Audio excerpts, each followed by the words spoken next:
Holland Wilcox acknowledges the traditional custodians of the lands on which this podcast is recorded. We pay our respects to their elders, past and present, and to all First Nations people joining us today.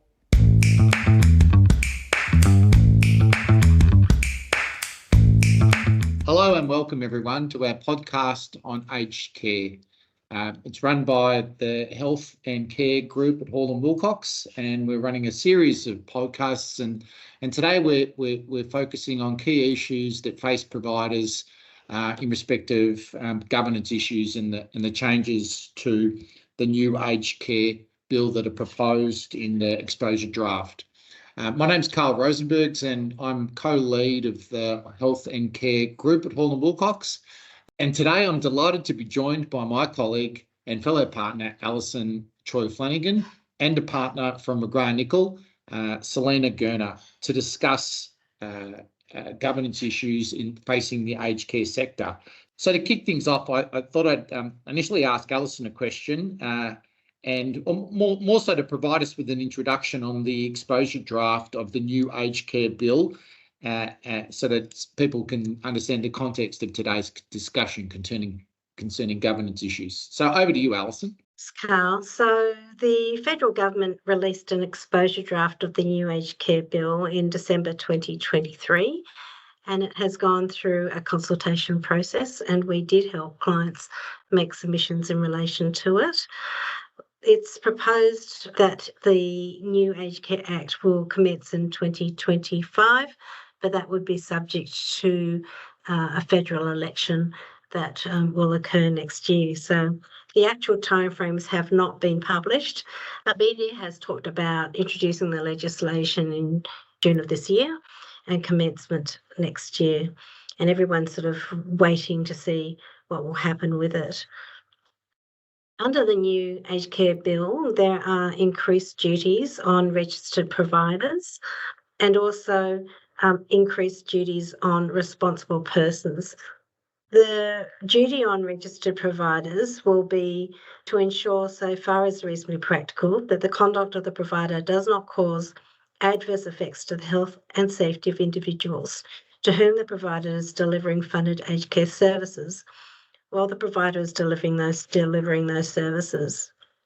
And it was intended that the new aged care bill additional duties would be modelled on the work health and safety legislation, and they have taken parts of the work health and safety legislation, but not others. So what is reasonably practical is defined as meaning what is or was at a particular time reasonably able to be done, considering and weighing up all relevant matters, including the likelihood of the adverse event occurring, the likely degree of harm from the adverse effect, what the person concerned knows or ought to reasonably know about ways of preventing the adverse effect, the availability and suitability of ways to prevent the adverse effect, and the rights of individuals under the Statement of Rights. And it is a strict liability for serious offences.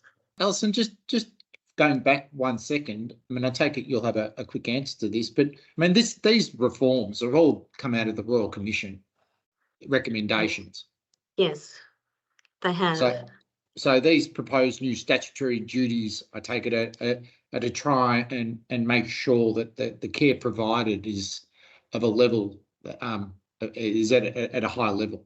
Yes, it is true. So, but the thing is that whether or not there are certain protections for individuals if they've done everything right, and that because aged care is not simple in that, you know, the providers are dealing with people who are especially vulnerable. And so following that, the vulnerability under the Royal Commission, yes, we do need to have provisions in to make sure that the vulnerable are kept safe. The issue is whether the legislation will be too strict and not have enough protections for people who are doing the right thing, but things happen adversely all the time in a residential aged care facility or in home care. You know, people are frail, people fall, they do need hospitalisation. So the difficulty is, for example, the increased penalties and also the duties on responsible persons, which I'm just going to talk about, whether it's fair and reasonable and transparent in the process by which they will be prosecuted, so to speak. So, for example, there will be statutory duties on responsible people, and that includes people who are responsible for the executive decisions of the registered provider, for example, the board, any other person who has authority, responsibility, or significant influence over planning, directing, or controlling the activities of the registered provider, or if they deliver or propose to deliver a funded aged care service, any person who is responsible for overall management of the nursing services delivered by the registered provider or overall management of the nursing services, or any person who is responsible for the day-to-day operations of the registered provider or overall management of the nursing services delivered in the approved residential care home of the registered provider. So your usual manager of a residential aged care facility, for example, is usually a nurse, and it's very difficult to attract nurses to aged care as it is. And so the issue is where, those nurses could be held personally responsible, and the offences can be quite high, so it can include imprisonment. So that might mean, obviously, the nurses are restricted to a certain extent that operate residential aged care facilities. They're not part of the board. They don't make overall decisions for the whole of the company. Let me just see if I've got this right. The responsible person, that definition includes people on the board and directors, but can extend to senior managers, including in some circumstances you would have thought the facility manager, because the facility manager is responsible, for the running of the facility, the particular facility. So you're saying these statutory duties, which do include criminal liability, can include senior managers as well. Absolutely, and also nurse managers, so the nursing managers of the facilities, with the amendments to the legislation. What's the potential liability for directors and senior managers? Well, there's liabilities for penalties. For example, if there's death or serious illness, the penalties can be, for a registered provider, can be up to $156,500, or a fault-based offence where there's death or serious injury can be up to, and this is for a responsible person. So, for example, the nurse manager can be up to 1,000 penalty units. So a penalty unit is currently $313 Commonwealth, so $313,000 or 5 years imprisonment. One of the submissions we made for our clients is that the penalty is currently 1,000 penalty units or 5 years imprisonment or both. It doesn't actually use the words up to. So, for example, normally with other acts, you would say the imprisonment would be up to 5 years, depending upon the severity of the breach, but they've actually just said 5 years and not up to. So that's one of the submissions we made. Yeah, and so previously, not to put you on the spot, but that as it currently stands, I mean, this is an extension of liability from, are the current legislation extend to senior managers or not? Currently, under the civil liability, so currently there's obligations of responsible persons and approved providers under the Aged Care Act, and under civil liability, there's an obligation of duty of care. A duty of care requires proof of negligence. With an offence of strict liability, for example, those ones we're talking about, you don't have to prove negligence. So you just have to prove that the section of the Act has been infringed, and the penalty will follow. Okay, so that's a significant change. Significant change. Yeah, and even under work health and safety legislation, there's a high obligation to prove before those imprisonment provisions come in. So usually with the work health and safety cases, as you know, Carl, it's usually a blatant disregard to the Act where people get imprisoned. But those provisions are not replicated in the Aged Care Act, so you don't have to prove recklessness, for example, or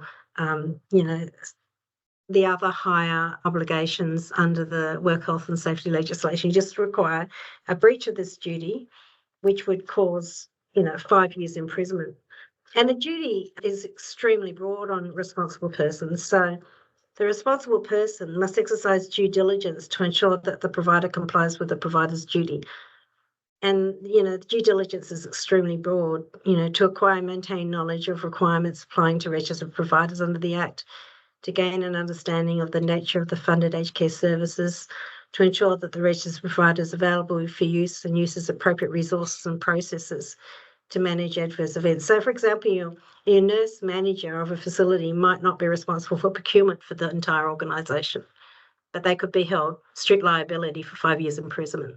Yeah, so that's part of the issue, to ensure that the registered provider's appropriate processes for receiving and considering information, and to ensure the registered provider has and implements processes for complying with any duty or requirement of the registered provider under the Act. So, Selena, turning to you, from an operational point of view, how are you helping approved providers prepare for these changes? I mean, it's really an educational piece, isn't it? I mean, one, we don't know whether they're going to come into play, but we've got to assume that they will, and we've got to be ready. That's right, Carl. And the most significant work that we've been doing with clients is to help them prepare for that proposed legislative change, even though the timing is uncertain. And it's really about planning for and moving the most risky parts of aged care operations into standalone entities to try and limit the liability to the larger entity. And this is particularly attractive for our clients who are conducting a variety of risk-informed activities. So they might also be, providers in the education space, or child and youth services support providers, or disability service providers as well, on top of their aged care services. So for those entities, and particularly any church-based entity structures, there's often only a few individuals who are potentially exposed to a significant personal risk. They are moving towards those limited liability protection structures. And can you provide us with some examples of how you've assisted approved providers, boards and managers improve their governance? For example, the skills mix on the board and compliance programs?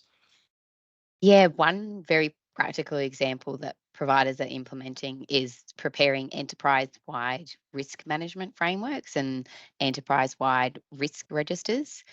So this high-level view really helps with communicating those significant risks to the board, but at an appropriate, executive level. And it's in a really structured and consistent manner, which just makes it a lot easier for boards to assess and understand operating risks, and looking at, what they need to do around compliance programs.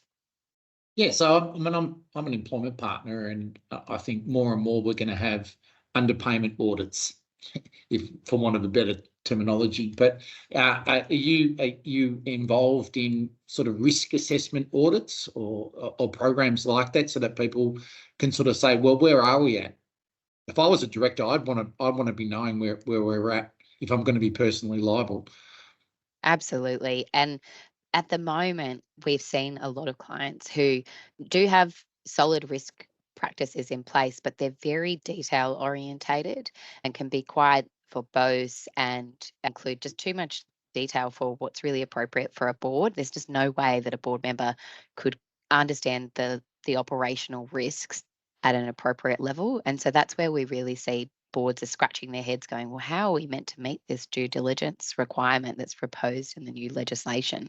And that's where we see a role in helping the operational risk managers to summarise and condense, but still capture the essence of the very risky activities that they are managing at a level that is appropriate and digestible to the board. Yeah, that makes a lot of sense. I mean, you wouldn't want something too detailed, because you could just get stuck in the detail and not actually see the issues at a high macro level and really appreciate where the risks lie. So, what else should boards be doing about these proposed changes? Well, as Alison already outlined, the proposed legislative changes do represent a significant shift in accountability for aged care operators, and place greater emphasis on the need for proactive risk assessments, as you've indicated, increasing audit focus, as you've said, potentially around the wage discrepancies as a key area of focus, as well as cultural change within organisations to really prioritise that resident safety and care, which is, ultimately, as we know, the driver behind a lot of the regulatory changes following the Royal Commission back in 2019. Boards should be familiar with their obligations, their duties of directors to act in the best interests of the company as a whole, and also be up to date on the regulatory changes.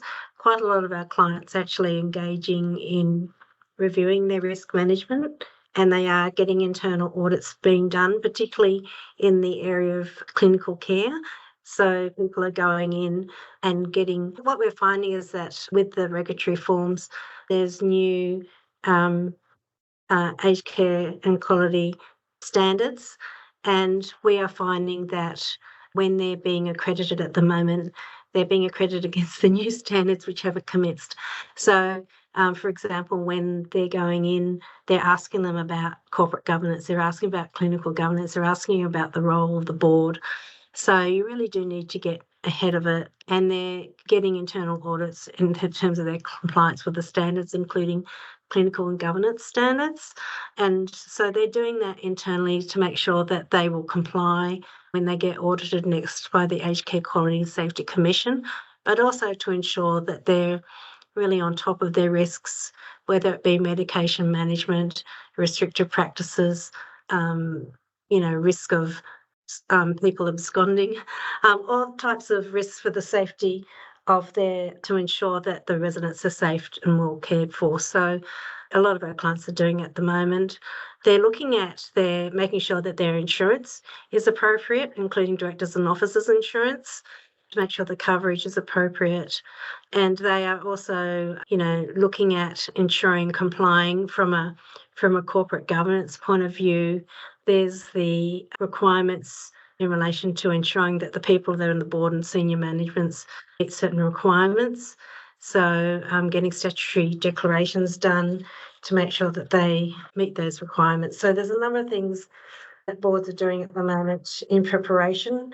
Some of our clients are asking us to look at their whistleblowing policies. So one of the big changes in the legislation is a change to the whistleblower protections. Certain large charities and companies are required to have a whistleblowing policy. The big difference with the whistleblowing requirements under the Corporations Act and ACNC Act and the new legislation is that whistleblowing complaints can be made under the draft aged care bill to any staff of an approved provider. Now, the problem is if you don't comply with the whistleblowing laws, which basically provides protection for the person, the employee that's making the complaint against adverse action, and also confidentiality, there could be penalties for relation to that. So normally you could make, under the Corporations Act, you could make a complaint to a regulatory body or a designated person within the aged care approved provider. With the change to the bill, you can make it to any staff member. So that the danger is that a lot of their staff, as you know, cleaners, have English as a second language. So you can imagine having that sort of responsibility. That's a potential liability within the organisation. So training, education, planning and audit are some of the things that we suggest as tips for boards. So clearly with the whistleblowing, you'd have to try and implement a policy whereby it wasn't just up to anyone to make a complaint against anyone or to lodge a complaint with anyone. You need some guidance there. Maybe not everyone's going to be aware of what the actual legislation says. So could you have a policy which said that you need to make complaints to a certain person that would still be consistent with the Aged Care Act, even though the Aged Care Act and the reforms, the proposed Aged Care Act, stipulate that a complaint can be made to anyone? Currently with whistleblowing, we're reviewing people's policies and we're doing it with the current law as it is. And where it's best practice, we will include it. But where it's in a contentious part of the reform, we're not including it right now. And we're waiting to see whether the reform goes ahead. Because one of the submissions we made is that, if there's a whistleblower complaint, there should be an actual approved process within the organisation. and those people obviously trained up rather than just any staff or employee within the organisation. Hopefully that will change following our submissions. Yeah, absolutely. Any other tips for boards and senior managers, Selena? Yeah, so managing risk does involve a balance between, the board who sets the strategy and the executive who's obviously tasked with executing that strategy. And in recent times, lines have really blurred in many aged care organisations because of having to deal with a lot of things, starting with the Royal Commission, then of course COVID, and then there's been a really fast pace of reform that's required many hands to the wheel. And so the new Act does call for a really high level of due diligence from responsible persons, which includes the board, uh, and but noting that it is still really important to just retain really clear roles and responsibilities of the board and the executive, so as not to compromise that proper governance and oversight that is meant to exist within that structure. Yeah, that's a great tip, and it's a really good reminder for boards and managers exactly what they're entrusted, what their purpose in the organisation, their aims are different. One's got management, one's got strategy. So thank you for that. Okay, well that brings our discussion on governance issues in aged care to a conclusion, and I'd like to thank you both for providing your time today, and to thank everyone for listening. As always, please get in touch if you've got questions. You can find Alison on our Hall and Wilcox website, and you can find Selena on the McGrath-Nicol website. I'm happy to help you with any questions that you might have or assistance that you might need going forward. And if you've enjoyed today's podcast, then rate, review, or follow our podcast wherever you get your podcasts from. Thank you again.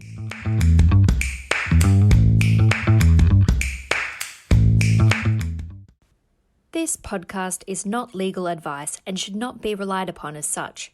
You should always obtain legal advice about your specific circumstances.